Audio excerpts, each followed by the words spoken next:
নমস্কার সবাই। এই শীতের সন্ধেয় যদি এরকম ভেজিটেবিল চপ সন্ধ্যের টিফিনে হয়, কেমন জমে বলো তো ব্যাপারটা। আর এই ভেজিটেবিল চপ বানাতেও বেশি সময় লাগে না জানেন, খুব অল্প সময়েই কিন্তু হয়ে যায়। চলুন রেসিপিটা দেখি। প্রথমেই কড়াইয়ে তেল গরম করে কয়েকটা কাঁচা বাদাম লো ফ্লেমে বেশ লাল লাল করে ভেজে তুলে নিতে হবে।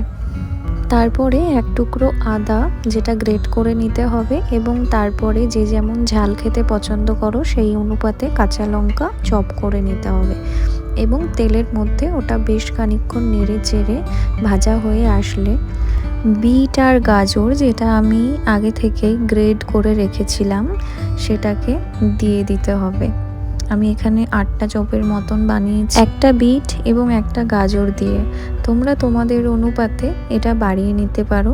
এবার এই বিট এবং গাজরটাকে লো টু মিডিয়াম হিটে বেশ খানিকক্ষণ নেড়ে চেড়ে ভেজে নিতে হবে। যখন দেখবে এটা একটু সফট হয়ে এসেছে, মানে একটু মাখো মাখো হয়ে এসেছে, তখন একটি সেদ্ধ করা আলু ম্যাশ করে নিয়ে এটার সাথে ভালো করে মিশিয়ে নিতে হবে, এবং তারপরে দিতে হবে 1 চামচ মতো ভাজা মশলা, যেটা গোটা জিরে, ধনে, দারচিনি, এলাচ, লবঙ্গ দিয়ে শুকনো খোলায় ভেজে মিক্সিতে গুঁড়ো করে নিলেই তৈরি হয়ে যাবে ভাজা মশলা।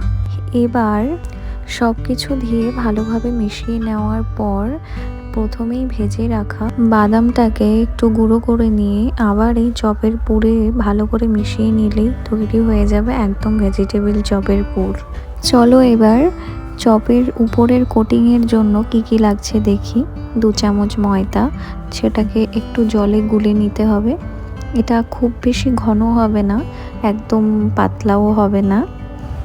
দেখে বুঝতেই পেরেছো, ঠিক এই পর্যায়ে এটাকে রেডি করতে হবে। তারপরে লাগছে শুকনো ময়দা, আর এটা ব্রেড ক্রাম্বস নয়, এটা টোস্ট বিস্কুটের গুঁড়ো, যেটাকে আমি মিক্সিতে গুঁড়ো করে নিয়েছি।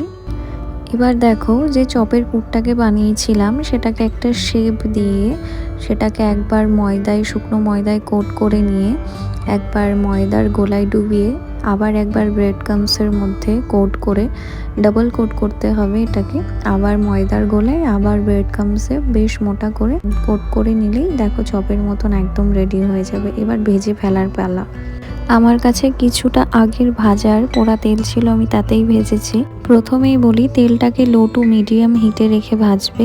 বেশ লাল লাল করে ভেজে নিয়ে এটাকে তুলে নিলেই কিন্তু একদম চপ রেডি হয়ে যাবে। নিশ্চয়ই দেখে বুঝতে পারছো যে ভাজার সময় একটা চপও কিন্তু ভেঙে যায়নি।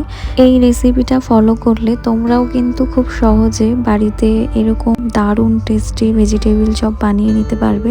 যদি ভিডিওটা তোমাদের ভালো লাগে তাহলে অবশ্যই একটা লাইক, কমেন্ট, সাবস্ক্রাইব করো।